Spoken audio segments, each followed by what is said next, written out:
Hi there, in this tutorial we're going to be making a glidey sort of lead, maybe useful for progressive house or trance type genres. Here's the sound we're going to be making today.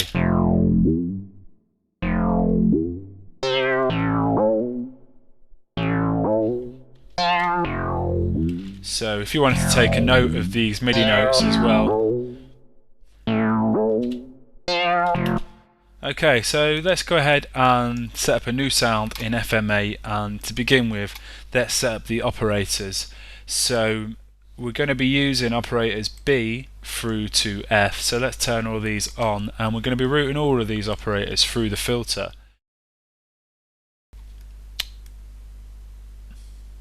Maybe set the amplitude of the filter, route that to the output and set that to about 80, and then for operator F going to route it to the filter 100 there, so it's full volume going to the filter, and operator F is going to be a TX wave 4, and I'm going to take the ratio up to 3 here, and this offset we're going to pull this down to minus 0.28, and we're going to do this with a couple of the operators just to give the sound a little bit of more of a kind of sort of, I don't know, chorusy kind of effect, really just thickens the sound up.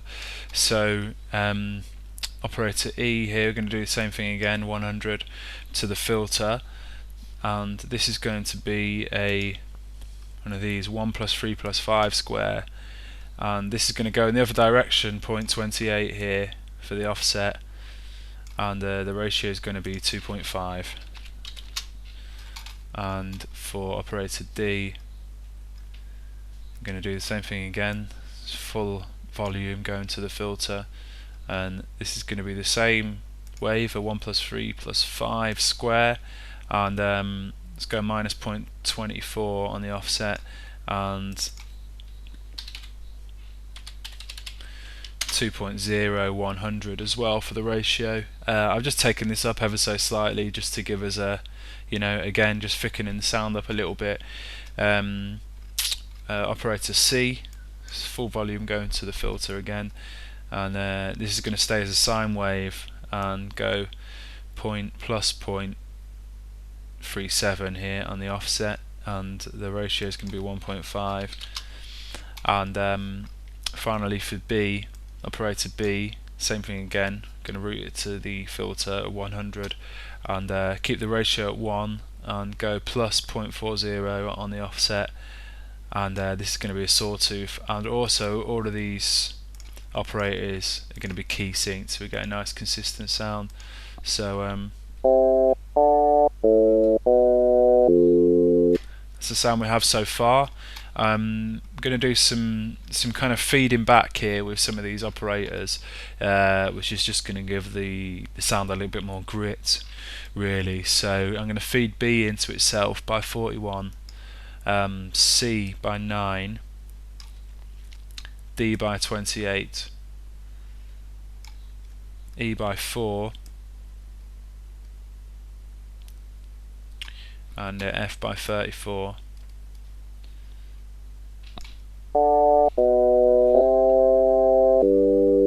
And then I'm going to feed B into E by 17, and D into F by 30, and then I'm going to feed the filter Z, I'm going to feed that into operator C by 22.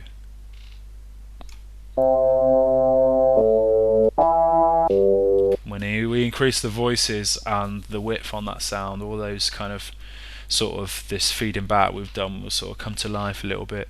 So let's go to the master page now, and we can increase the voices here to 2, and take the detune, well actually no, keep the detune around about there, but let's have this sound fully wide here. So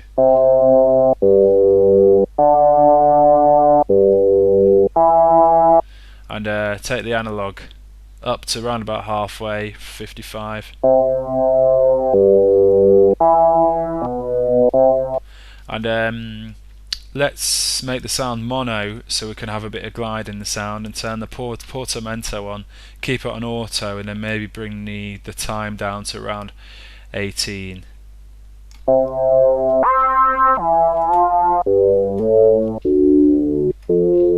And let's take the transposer sound down 1 octave, so -12. So around the C3 mark we're getting quite a nice sound, plenty of sort of weight and body and stuff, really nice tone to that sound there. Okay, the next thing we could do is maybe just give the sound a tiny amount of vibrato here, take away that modulation there, and just the LFO, modulate the pitch here, +15, and we can sync this LFO as well, the vibrato amount is being synced, and rather than using the triangle wave, use a sine. Take the key scale and velocity scale down, maybe key sync it as well, so we're getting a nice consistent sound with each new key that's pressed, and take the ratio, or the rate, sorry, up into about 61. Okay, next thing we could do is set up the envelopes really of all the operators. Okay, so for operator B, C and D we're going to have the same envelope, so we can link all of these here, and all we want to do really is, if we zoom in a little bit, is maybe just pull this sustain down a little bit and just pull the release out, just so the sound isn't going to clip on the tail when we let go of the key there.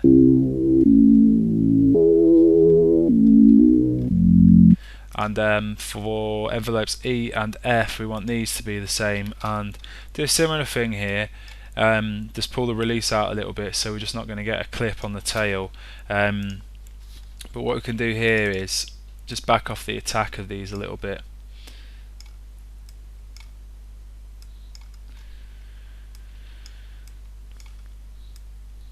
Something like that, and just push this so we get a nice curve. Maybe push that sustain up, so it's just taking some of the bite of the attack away, which maybe just smooth the front end of the sound out a little bit. So the next thing we could do is set up some effects here, and just put a shelving EQ on, just to give a little bit more brightness here. I mean, when we open the filter out on this sound, you might just want to dial this back down again a little bit.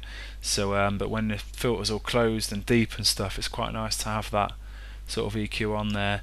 And going to give it a little bit of reverb as well.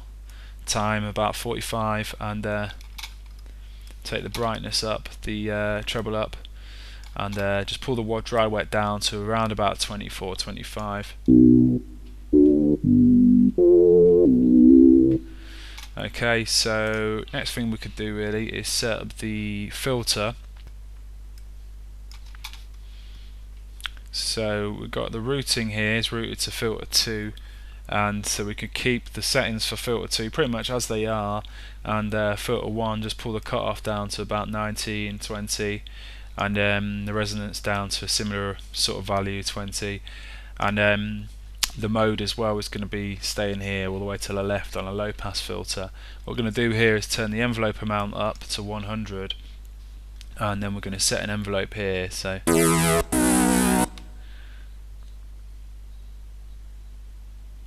pull that sort of kind of sustain right out to there, and this attack we're going to pull right down so we get more of a plucky sort of sound.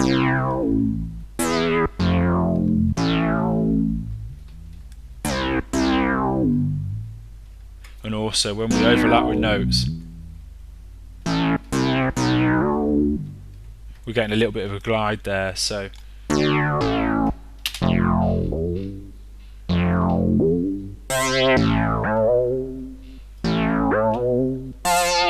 if you noticed as well, when we had some of those notes higher up the keyboard, it was quite raspy as well, and that's due to the key scaling here. So go to operator Z, which is the filter, and what I kind of want to do here is this here, I don't want the filter to open as we go up the keyboard. So what I'm going to do is, by right clicking here, I can put another one of those nodes in, and just I know that the riff we're playing has got some notes above C3, C4, C5.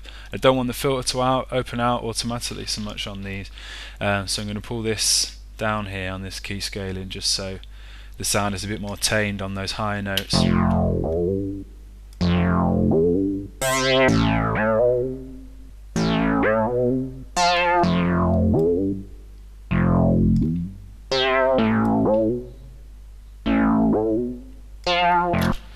Okay, so that's our sound pretty much put together there, and it's one of those sort of sounds which would benefit from, you know, automating the cutoff frequency here. So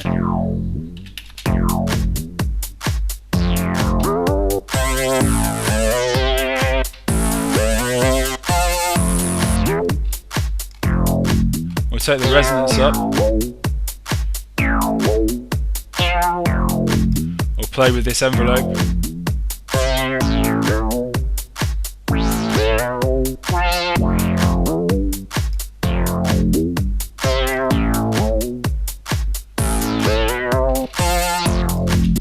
Okay, so there you have it, a sort of glidey, almost metallic sounding lead for maybe useful for progressive house or some trance type stuff.